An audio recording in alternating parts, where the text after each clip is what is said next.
बुनियाद बता दी। अब आओ दूसरी तरफ चलते हैं।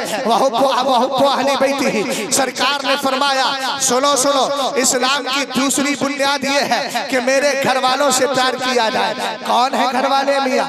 एक दिन हजरत अब्दुल्ला इब्ने अब्बास ने पूछा मन हाउला इल्लज़ीना वजबत अलैना, सरकार ये तो बता दे मवद्दतुहुम, वो कौन लोग हैं जिनकी मोहब्बत हमारे लिए लाजिम है। मेरे नबी ने फरमाया हम अली व फातिमतु व इब्नहुमा, उनमें पहली जात अली की है, दूसरी जात फातिमा की है, तीसरी जात हसन की है और चौथी जात इमाम हुसैन रज़ी अल्लाह ताला। अब थोड़ा सा मिजाज बनाइए, मैं आपको लेके चलता हूँ मुस्तफ़ा के घर वालों की तरफ। मेरे यहाँ आपके यहाँ अगर बच्चा पैदा होता है तो इमाम साहब नाम रखते हैं, या हमारे घरों की औरतें नाम रख लेती है, या बाप और भाई नाम रख लेता है। मगर कुर्बान जाए, जब इमाम आली मकाम के बड़े भाई इमाम हसन मुस्तफ़ा पैदा हुए, हजरत इमाम सैयदना शाह अब्दुल अजीज रज़ी अल्लाह ताला अन्हु लिखते हैं जब मेरे नबी का पहला लखते जिगर हजरत इमाम हसन पैदा हुए, सरकार तशरीफ लाए और लाने के बाद फरमाया ए अली मेरे बेटे को दिखाओ। इमाम हसन को गोद में लेकर आए, सरकार की बारगाह में पेश किया। मेरे नबी ने फरमाया मा सम्मैतुमूहु, तुमने इसका नाम क्या रखा है? कहने लगे आका मैंने इसका नाम हर्ब रखा है। हर्ब रखा है, हर्ब का माना जंग होता है। सरकार ने फरमाया ना ना ना, इसका नाम हसन रखा जाएगा। सुभान अल्लाह सुभान अल्लाह। तवज्जो फरमाए, बच्चा पैदा हो रहा है, नाम कोई दुनियादार नहीं रख रहा है, नाम मदीने का ताजदार रख रहा है। दूसरा बच्चा पैदा हुआ इमाम हुसैन, फिर हजरत अली के पास सरकार तशरीफ लाए और मेरे नबी ने फरमाया ए अली इसका क्या नाम रखा है? कहने लगे सरकार इसका नाम भी हर्ब रखा है। मेरे नबी ने फरमाया नहीं नहीं, इसका नाम हुसैन रखा जाए। एक बेटा और पैदा हुआ, वो बहुत सारे लोग नहीं जानते। हजरत फातिमा के यहाँ एक बेटा और पैदा हुआ। जब वो पैदा हुए तो सरकार ने फरमाया अली लाओ अरूनी इब्नी, मेरे बेटे को दिखाओ। सरकार अलैहिस्सलाम की बारगाह में वो बेटा लाया गया। लाने के बाद मेरे नबी अलैहिस्सलाम ने फरमाया अली तुमने इसका नाम क्या रखा है? कहने लगे सरकार मैंने इसका नाम हर्ब रखा है। तीनों का नाम हजरत अली ने हर्ब ही रखा था।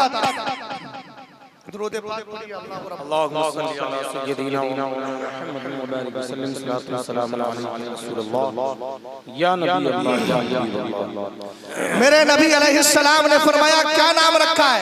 कहा हुजूर इसका नाम हर्ब है। सरकार ने फरमाया ना, इसका नाम मोहसिन रखा जाए। पहले का नाम क्या है? हसन, दूसरे का नाम हुसैन, तीसरे का नाम सरकार अलैहिस्सलाम के ये तीन नवासे थे, लेकिन इमाम मोहसिन का इंतकाल बचपन में ही हो गया, इसलिए लोग पहचान नहीं पाए। जैसे सरकार मुफ्ती आजम रज़ी अल्लाह ताला अन्हु का कोई बेटा था, लोग कहते हैं कोई बेटा नहीं था, मगर एक बेटा था जिनका नाम था अनवर मियाँ। बचपन में इंतकाल हो गया, सिटी कब्रिस्तान में अपने दादा परदादा के बराबर में दफन है, कदमों में दफन है। तो इसी तरीके से इमाम मोहसिन रज़ी अल्लाह ताला अन्हु का बचपन में इंतकाल हो गया, इसलिए उनको पहचान कोई नहीं पाया। लेकिन इमाम हसन और इमाम हुसैन रज़ी अल्लाह ताला अन्हुमा ये दोनों बड़े मशहूर हैं। अब मैं आपको एक नुक्ता देना चाहता हूँ, अगर आपका सहनो दिमाग काम कर रहा है। पहले का नाम हसन, दूसरे का नाम हुसैन, तीसरे का नाम मोहसिन। देखिए हसन हुस्न से बना, हुसैन भी हुस्न से बना, और मोहसिन भी अरबी में हुस्न से बना। और हुस्न का माना क्या होता है? खूबसूरती। क्या माना होता है? खूबसूरती। रसूल करीम अलैहिस्सलाम जब पैदा हुए तो सरकार का नाम मोहम्मद रखा गया। बोलो सल्लल्लाहु अलैहि वसल्लम। हुजूर का नाम जब भी मोहम्मद आए तो आला हजरत के एतबार से बोल रहा हूँ, 100 बार अगर नामे मोहम्मद आएगा तो 100 बार दुरूद भेजना वाजिब है, वरना गुनाहगार होगे। जब भी मोहम्मद आए तो क्या बोलो? सल्लल्लाहु, ऊंचा बोलो सल्लल्लाहु। सरकार जब पैदा हुए, हजरत आमिना रदी अल्लाह ताला अन्हा फरमाती है, गैब से आवाज आती है, सुम्मी मोहम्मद, ये मेरा महबूब है, इसका नाम मोहम्मद रख दो। अब मोहम्मद नाम सरकार से पहले किसी का नहीं था। जब लोगों को पता चला, अरब के लोगों को कि इस नाम का एक नबी आने वाला है, तो उस साल जितने लड़के पैदा हुए, जिस साल सरकार पैदा हुए, उस साल कोई लड़की पैदा हुई नहीं अरब में, सारे लड़के पैदा हुए। और जब सरकार पैदा होने वाले थे तो लोगों ने क्या किया, अपने बेटों का नाम मोहम्मद रख दिया। जितने लड़के पैदा हो रहे हैं सबका नाम मोहम्मद। ख्याल ये था कि हो सकता है मेरा ही बेटा क्या हो जाए, नबी हो जाए, लेकिन अल्लाह आलम हैसु यजअलु रिसालत, अल्लाह ताला बेहतर जानता है कि किसको रसूल बनाएगा। ये तुम्हारे और मेरे कहने से नहीं होता, अल्लाह बेहतर जानता है किसको रसूल बनाएगा। आखिर मेरे नबी का नाम मोहम्मद रखा गया। अब मैं आपसे एक सवाल करना चाहता हूँ, मोहम्मद हमद से बना है, हसन हुसैन हुस्न से बने हैं, मोहसिन हुस्न से बना है। सरकार से पहले किसी का नाम मोहम्मद नहीं था, सरकार ही का नाम मोहम्मद रखा गया। लेकिन क्या हसन हुसैन किसी का नाम था? तो हमारे बुजुर्गों ने फरमाया, लम यकून फी ज़मानिल जाहिलिया, इमाम हसन इमाम हुसैन का नाम हसन हुसैन रखा गया। ये नाम भी ज़माने जाहिलियत में किसी का नहीं था।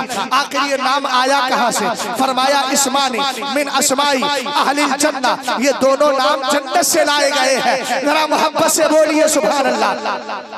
दोनों नाम जन्नत से लाए गए हैं। हमने कहा जरा मकाम तो देख, जब नाना की बारी आई, पर्दाए हमद से नामे मोहम्मद निकाल के नाना को अता कर दिया गया। और जब नवासों की बारी आई, हुस्न के पर्दे से हसन हुसैन निकाल के नवासों को अता कर दिया गया।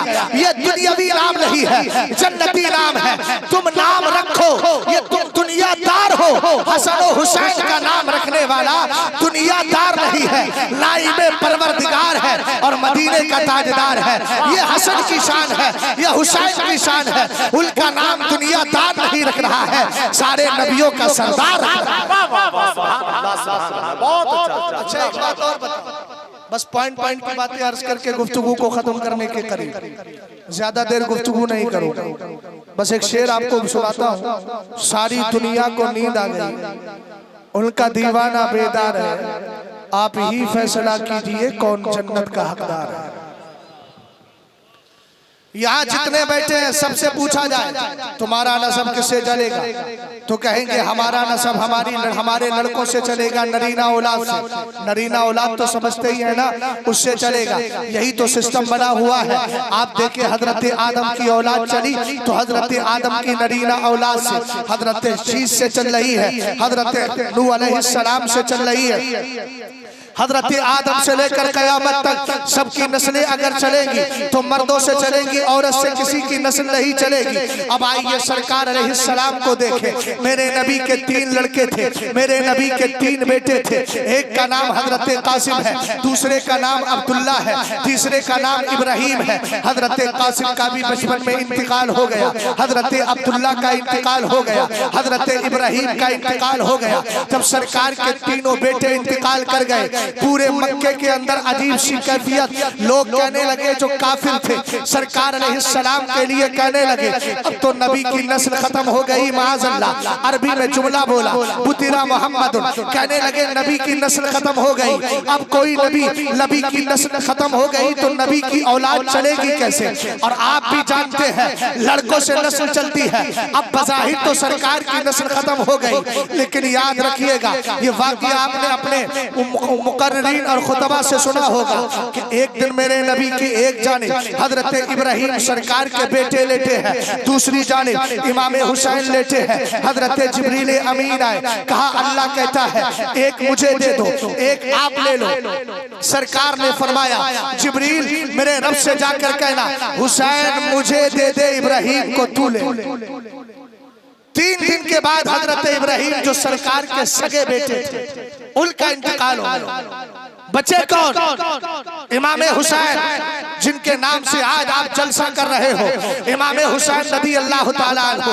यही वजह है मुल्ला अली, यही वजह है कि मुल्ला अब्दुल रहमान मुल्ला जामी लिखते हैं, उसके बाद जब भी मेरे नबी की बारगाह में इमाम हुसैन आते थे, सरकार सहाबा से कहते थे देखो ये हुसैन है, इसकी वजह से मैंने अपने बेटे इब्राहिम को कुर्बान कर दिया है। सुभान अल्लाह सुभान अल्लाह।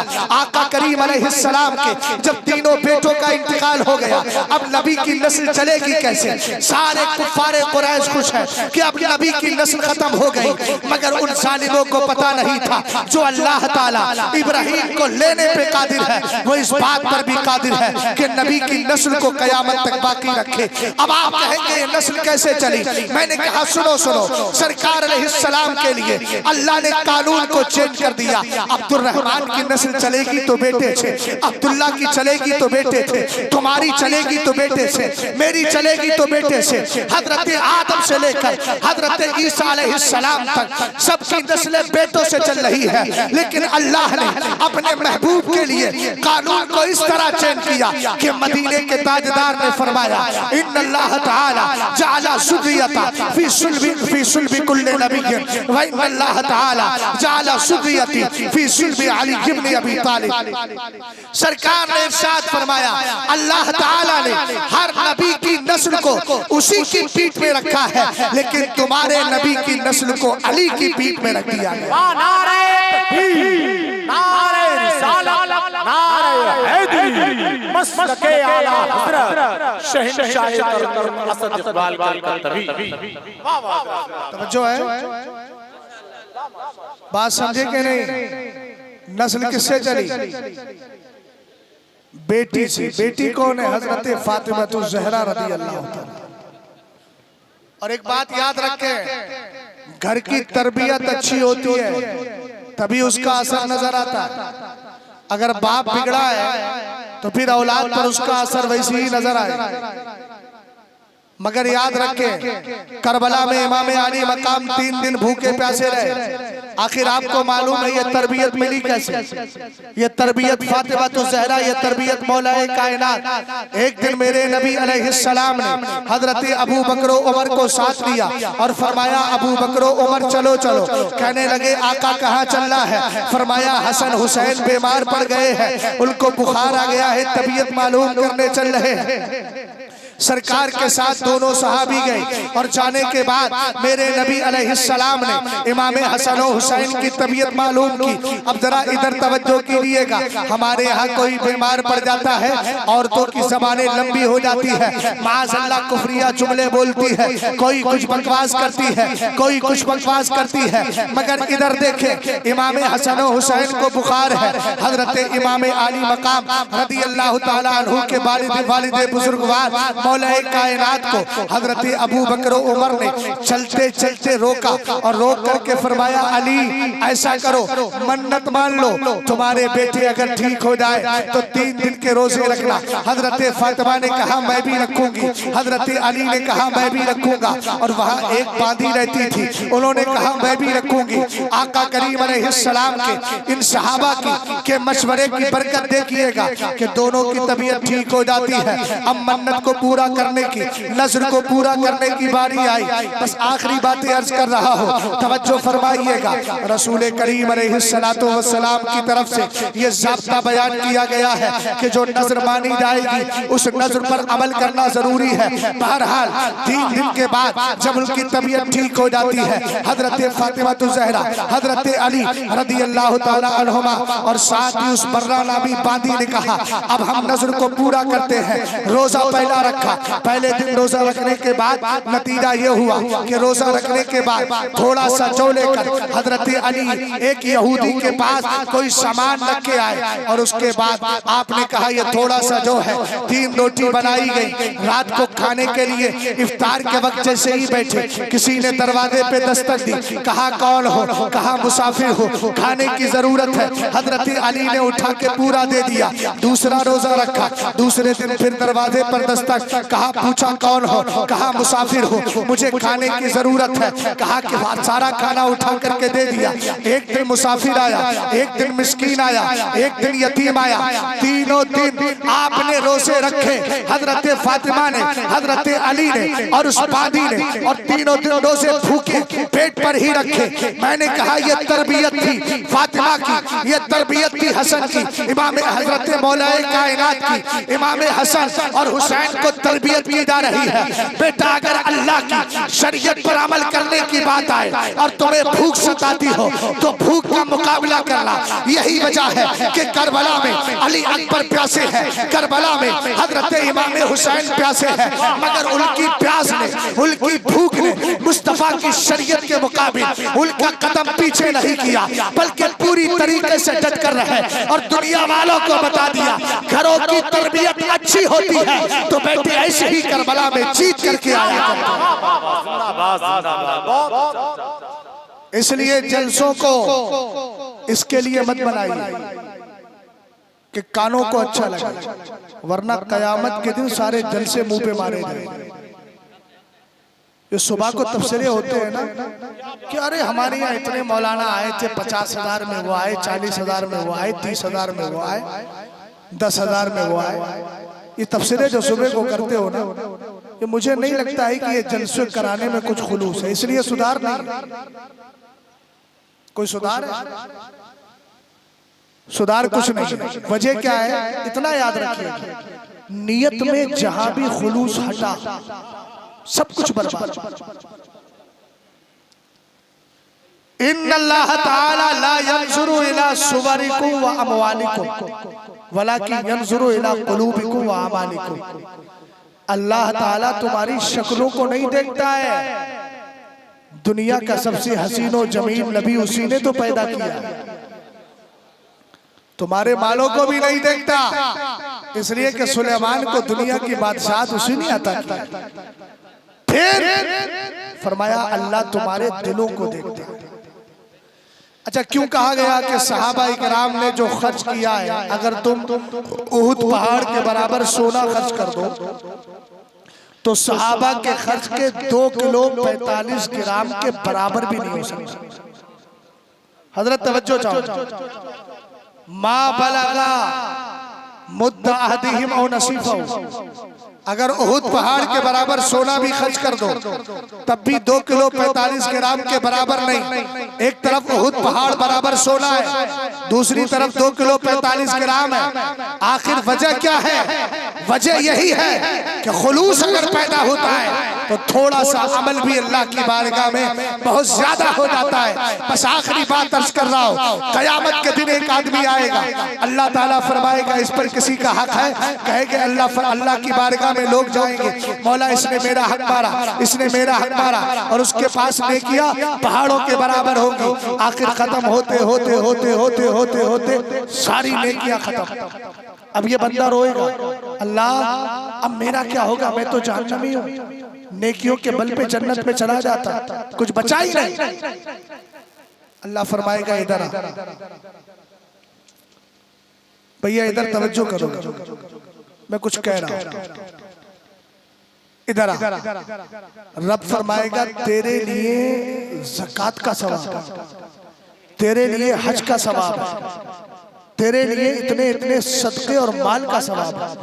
वो कहेगा मौला मैं तो इतना गरीब था, मुझ पे ज़कात फर्ज ही नहीं थी, मुझ पे हज फर्ज ही नहीं था। अल्लाह फरमाएगा तू कहता था तन्हाई में, ए अल्लाह अगर तू मुझे इतना माल देता कि मुझ पे ज़कात फर्ज होती तो मैं यकीनन ज़कात निकालता। अगर इतना माल देता कि मुझ पे हज फर्ज होता तो मैं हज करने के लिए जाता। अल्लाह फरमाएगा मैं जानता था कि तेरी नियत सच्ची थी, मुझे मालूम था अगर दौलत मिल गई होती तू हज करने जाता, मुझे मालूम था अगर दौलत मिली होती तू गरीबों में खर्च करता। इसलिए तेरे पास दौलत ना सही मगर नियत में खुलूस था, इसलिए मैंने उन सारी चीजों का सवाब तुझे अता फरमा दिया है। उसके बाद अल्लाह ताला उस सवाब की बुनियाद पर जो काम उसने नहीं भी किया है उसकी बुनियाद पर अल्लाह उसको जन्नत का हकदार बना देगा। और एक आदमी ऐसा होगा जिहाद किया होगा, कारिए कुरान होगा, शहादत का जाम किया है, कुरान की तिलावत की है, लोगों में माल खर्च किया है। सेठ साहब के यहाँ 15 पतीले बनते हैं 11वीं में। सेठ साहब के यहाँ इमाम हुसैन के नाम पे 1 लाख रुपए खर्च किए जाते हैं। रब फरमाएगा सोच, तूने इसलिए किया था कि लोग तुझे सखी कहें, तूने इसलिए किया था कि लोग तुझे मालदार कहें, तूने इसलिए पढ़ा था कि लोग तुझे अच्छी आवाज वाला कहे, तूने इसलिए जिहाद किया था कि लोग तुझे गाजी कहे या शहीद कहे। इसलिए वो करने के बावजूद भी नहीं कुछ पाएगा और ये कुछ ना करने के बावजूद भी सब कुछ पाएगा। इसलिए दिल में खुलूस पैदा करो, जल से खुलूस से कराओगे इंशाअल्लाह हर साल तुम्हारी मस्जिदों में नमाजियों का इजाफा होगा और ढोल ताशे वाले इंशाअल्लाह एक दिन सुधर कर आएंगे और यही कहते नजर आएंगे, मैं मुजरिम हुआ था मुझे साथ ले लो कि रास्ते में है जा बजा थाने वाले। अस्तगफिरुल्लाह रब्बी मिन कुल्ली ज़ंबि व अतूबु इलैहि। सलाम। हजरत माशाअल्लाह बिल्कुल ऐसे